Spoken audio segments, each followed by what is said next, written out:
Assalamualaikum warahmatullahi wabarakatuh. Alhamdulillahi rabbil alamin. Allahumma shalli ala sayyidina Muhammad wa ala ali sayyidina Muhammad. Malam ini saya bagikan kisah mimpi yang dialami Nabi Muhammad SAW yang dijelaskan di dalam hadis riwayat Al-Bukhari nomor 5631.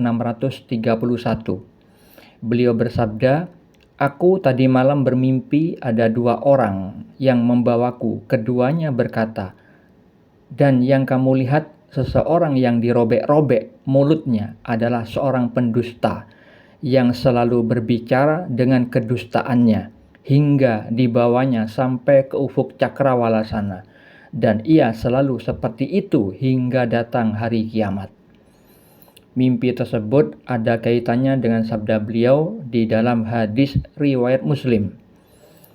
Nabi SAW bersabda, "Sesungguhnya ada seorang hamba yang berbicara dengan suatu perkataan yang tidak dipikirkan bahayanya terlebih dahulu, sehingga membuatnya dilempar ke neraka dengan jarak yang lebih jauh daripada jarak antara timur dan barat." Saudara-saudariku, khususnya umat Islam, perlu diketahui sebelumnya bahwa mimpi itu bukan hanya sebagai kembangnya tidur, sebagai pemahaman orang-orang awam di luar sana. Mimpi di dalam Islam dibagi menjadi tiga, disebutkan oleh Nabi Muhammad di dalam hadis riwayat Muslim. Yang pertama, mimpi yang baik, kabar gembira, itu datangnya dari Allah, boleh diceritakan. Yang kedua, mimpi yang terjadi karena pikiran di saat terjaga, bisikan hati karena sering memikirkan sesuatu akhirnya terbawa di dalam mimpi. Mimpi jenis ini tidak memiliki makna. Mimpi yang ketiga, mimpi yang menyedihkan, datangnya dari setan. Mimpi yang menyeramkan, datangnya dari setan, tidak boleh diceritakan. Itulah sabda beliau. Tidak memiliki takwil dan tidak bermanfaat. Tujuannya setan hanya menggoda manusia supaya manusia itu menjalankan di dalam kehidupannya itu was-was, selalu was-was. Maka mimpi yang barusan saya ceritakan yang dialami Nabi Muhammad SAW itu adalah mimpi yang baik. Mimpi yang baik itu bukan selalu dengan visual yang baik-baik seperti halnya pemahaman ustadz yang masih awam terkait dengan mimpi. Seperti yang diceritakan beliau mimpi ke Mekah, tawaf, atau sholat, tidak seperti itu. Maksud mimpi yang baik itu adalah mengandung pesan dari Allah Subhanahu wa taala, mengandung petunjuk, mengandung pengajaran seperti halnya yang tadi saya ceritakan Nabi Muhammad bermimpi tentang hukuman para pendusta yang selalu berbicara dengan kedustaannya. Yang tersebar berita-berita hoax seperti yang sekarang terjadi, orang-orang yang mudah menceritakan tentang apapun di medsosnya, entah itu di Facebook, entah itu di YouTube, sesuatu yang masih abu-abu tapi berani diceritakan. Nah, ini gambaran orang-orang yang tidak beriman, yang tidak mengimani bahwa nanti di akhirat akan ada hari hisab, hari perhitungan. Dan ingat, Allah maha teliti, maha halus melihat sisi lahiriah dan batin manusia. Maka perlu diketahui, saudara-saudariku, jangan mengikuti kebanyakan orang di muka bumi ini. Karena apa? Allah Subhanahu wa taala sudah mengingatkan di dalam surat Al-An'am ayat 116. Allah Ta'ala berfirman, "Dan jika kamu mengikuti kebanyakan orang di bumi ini, niscaya mereka akan menyesatkanmu dari jalan Allah. Yang mereka ikuti hanya persangkaan belaka dan mereka hanyalah membuat kebohongan."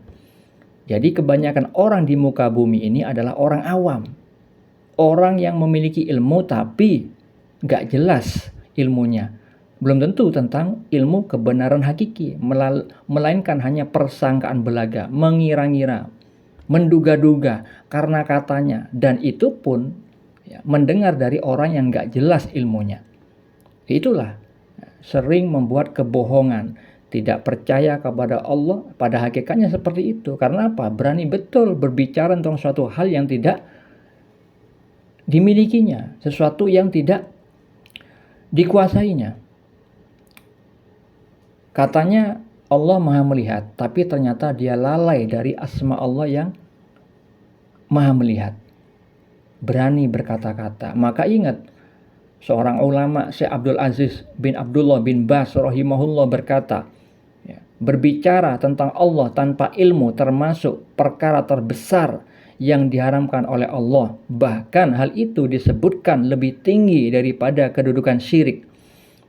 Karena di dalam ayat tersebut Allah mengurutkan perkara-perkara yang diharamkan mulai yang paling rendah sampai yang paling tinggi, dan berbicara tentang Allah tanpa ilmu meliputi berbicara tanpa ilmu tentang hukum-hukumnya, syariatnya, dan agamanya, termasuk berbicara tentang nama-namanya, nama-nama Allah, sifat-sifat Allah. Dan hal ini lebih besar daripada berbicara tanpa ilmu tentang syariatnya, tentang agamanya. Jadi kalau misalkan ada seorang bicara tentang Allah, tentang agama Allah, tentang syariatnya, ini lebih berbahaya daripada orang-orang yang berbicara di luar hal itu, misalkan tentang keduniawian. Walaupun tetap saja sama-sama mengandung peluang berbahaya, mengandung peluang berbuat dosa. Karena di dalam Islam itu seluruhnya itu detail. Hukum-hukumnya semuanya ada.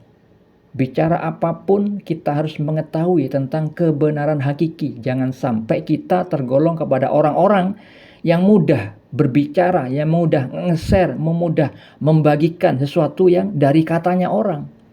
Belum tentu orang itu benar pemahamannya. Apalagi menyangkut tentang ilmu agama yang seringkali banyak orang hakikatnya mendustakan terhadap Allah yang maha pengawas, yang maha melihat. Mereka membicarakan suatu tentang agama, entah itu di Facebook, di YouTube, tanpa ada rasa takut kepada Allah. Berbeda dengan orang yang ma'rifatullah. Nabi bersabda bahwa beliau orang bertakwa, paling bertakwa dan paling takut kepada Allah. Karena apa? Saking ma'rifatnya, saking mengenalnya kepada Allah, saking dekatnya kepada Allah. Jadi tahu bahwa karakternya Allah itu sebenarnya seperti apa. Seperti hanya Allah maha penyayang, tapi ingat, Allah tuh maha keras siksanya.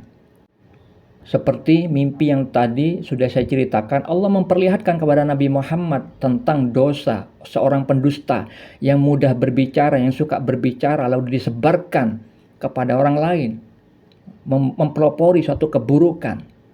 Nah, hal ini sangat berbahaya. Jadi ingat, firman-firman Allah di dalam surat Al-A'raf, ayat 33. Allah itu mengharamkan mempersekutukan Allah dengan sesuatu yang Allah tidak menurunkan hujjah untuk itu. Dan mengharamkan mengada-adakan terhadap Allah apa yang tidak kamu ketahui. Berbicara tentang Allah tanpa ilmu, itu sangat dilarang.